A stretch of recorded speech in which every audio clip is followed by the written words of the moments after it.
साथियों, जय आरसीएम। मेरा नाम कोमल गुप्ता है। आरसीएम दुनिया में आप सभी का स्वागत है। और आज मैं आप सबको आरसीएम बिजनेस का सिस्टमैटिक मार्केटिंग प्लान दिखाने जा रही हूँ। जैसा कि सभी लोगों को थोड़ी बहुत दिक्कत होती होगी कि कैसे इस आरसीएम बिजनेस का प्लान दिखाएं, तो बहुत ही सरल तरीके से आज मैं आपको आरसीएम बिजनेस का मार्केटिंग प्लान शो करने जा रही हूँ। जैसा कि आरसीएम बिजनेस में आरसीएम का फुल फॉर्म है राइट कॉन्सेप्ट ऑफ मार्केटिंग। जैसा कि आरसीएम बिजनेस का फुल फॉर्म है राइट कॉन्सेप्ट ऑफ मार्केटिंग, यानी कि खरीदारी करने का सही तरीका।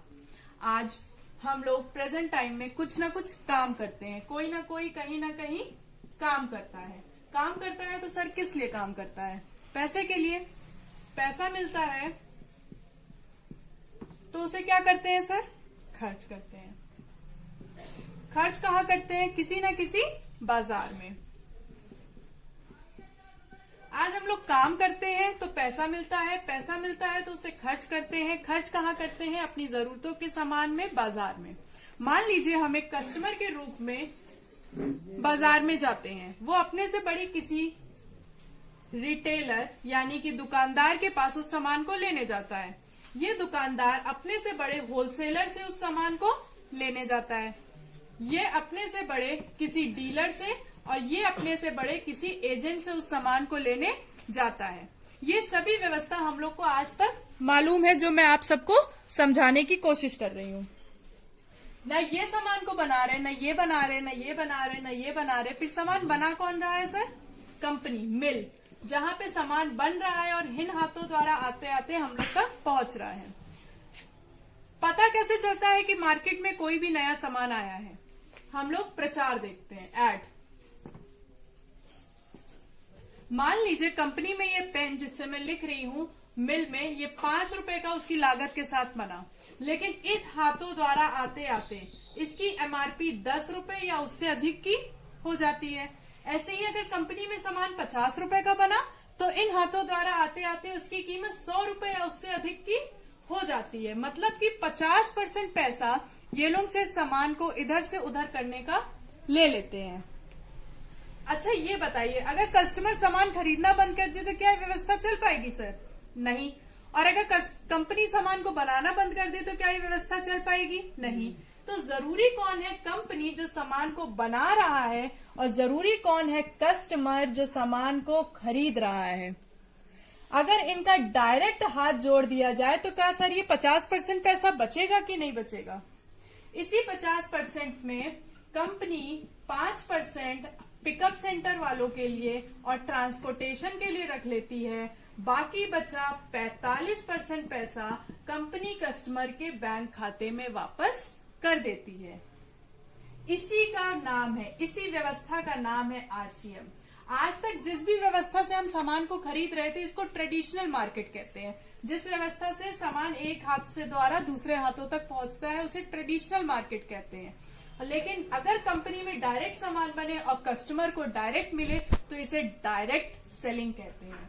आज के युग में परिवर्तन बहुत जरूरी है, तो इस मार्केट में क्यों ना परिवर्तन हो। ये जो ट्रेडिशनल मार्केट की व्यवस्था आज तक चलती चली आ रही थी, उसको क्यों ना बदला जाए। आज तक कस्टमर के बारे में किसी ने नहीं सोचा, लेकिन ये डायरेक्ट सेलिंग आरसीएम हमारे श्री टीसी छाबड़ा जी आदरणीय, उन्होंने हमारे कस्टमर के बारे में सोचा कि कैसे कस्टमर को फायदा हो, कैसे कस्टमर को पैसा मिले, कैसे 50% पैसा जो इन बिचौलियों के बीच में जा रहा था वो हम लोग तक पहुंचे। साथियों, जैसा कि मैंने आपको पहले बताया कि ट्रेडिशनल मार्केट और डायरेक्ट सेलिंग में क्या अंतर है, तो जैसे कि ट्रेडिशनल मार्केट में जिस व्यवस्था से हम लोग पहले से सामान खरीदते आ रहे हैं उसमें कोई भी छूट नहीं मिलती है, लेकिन डायरेक्ट सेलिंग में आपको 10 से 20% की छूट तुरंत काउंटर मिलेगी। सामान नकली होने की सबसे ज्यादा संभावनाएं होती हैं क्योंकि बीच के बिचौलिए इसे नकली कर देते हैं, लेकिन डायरेक्ट सेलिंग में अगर कंपनी में सामान बनेगा और डायरेक्ट कस्टमर के हाथ पहुंचेगा तो सामान 100% शुद्ध मिलेगा। ट्रेडिशनल मार्केट में सामान महंगा भी मिलता है, जो एमआरपी होती है वही देते हैं, लेकिन डायरेक्ट सेलिंग में सामान आपको जब 10 से 20% की छूट हो जाएगी तो सामान सस्ता मिलेगा। ट्रेडिशनल मार्केट में क्या दोस्तों आपको आज तक कोई पक्का बिल मिला है? वहां सदैव कच्चा बिल मिलता है, चाहे आप 5 रुपए का पेन खरीदिए, चाहे 14 रुपए का नमक खरीदिए। यहाँ पर आपको हर सामान का आपके नाम का इनवॉइस नंबर के साथ पक्का बिल मिलेगा। यहाँ पर कोई भी रिटर्न सामान नहीं होता। अगर आपने एक बार खोल लिया तो आपको उसको यूज करना ही करना है। लेकिन अगर डायरेक्ट सेलिंग में आप लेंगे तो आपको 30 दिन की रिटर्न पॉलिसी होगी। और साथियों 30 दिन की रिटर्न पॉलिसी कौन देता है? अमेजोन वाले भी 7 दिन की रिटर्न पॉलिसी देते हैं, लेकिन सामान अच्छा है तभी तो 30 दिन की रिटर्न पॉलिसी दे रहे हो। आप 25% सामान यूज कर लीजिए, बाकी बचा 75% सामान खुला आप वापस कर सकते हैं पिकअप सेंटर पे जहां से आपने सामान को लिया है। ये तो खाली 5 बेसिक फायदे आरसीएम के हैं, लेकिन छठा 7वां अनगिनत फायदे हैं जिसे हम गिन नहीं सकते, जिसे हम आपको शो नहीं कर सकते। जैसे आरसीएम बिजनेस आपको बिजनेस करने का, व्यापार करने का, एक इनकम कमाने का एक अच्छा मौका देता है। आपको सुरक्षा यानी कि नॉमिनी सिस्टम है आरसीएम बिजनेस में।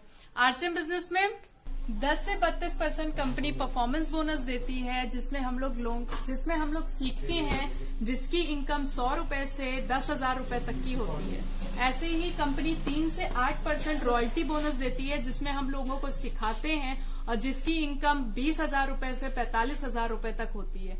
उसके बाद कंपनी 1 से 5% टेक्निकल बोनस देती है, जिसका मतलब होता है कि 45,000 से 45 लाख के ऊपर तक। ये तो मैंने आपको बताया कि कंपनी कैसे पैसा बांटती है। इसके बाद इसके कुछ स्लैब होते हैं, जिसके वजह से 10 से 32% पैसा, 3 से 8% पैसा और 1 से 5% पैसा बटता है।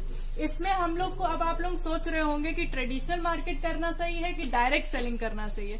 तो साथियों डायरेक्ट सेलिंग सबसे बेस्ट है, आने वाला परिवर्तन है। आने वाले परिवर्तन को अगर आप अभी एक्सेप्ट कर लेंगे तो आपके लिए बेटर रहेगा। उसके बाद अब आप सोच रहे होंगे डायरेक्ट सेलिंग में आना कैसे है, तो आप लोगों को सिर्फ अपनी एक केवाईसी देनी होगी। केवाईसी का मतलब होगा एक आधार कार्ड, अपना पैन कार्ड और बैंक की पासबुक, जिसमें आप लोगों का आधार कार्ड, पैन कार्ड और बैंक की पासबुक आपसे ले ली जाएगी और आप एक आरसीएम बिजनेस के एक 45% के मालिक बन जाएंगे। साथियों अगर आप लोगों को मेरा ये वीडियो पसंद आया हो तो प्लीज इसे लाइक करें, शेयर करें, कमेंट करें एंड सब्सक्राइब करें। ज्यादा से ज्यादा शेयर करें। धन्यवाद। जय आरसीएम।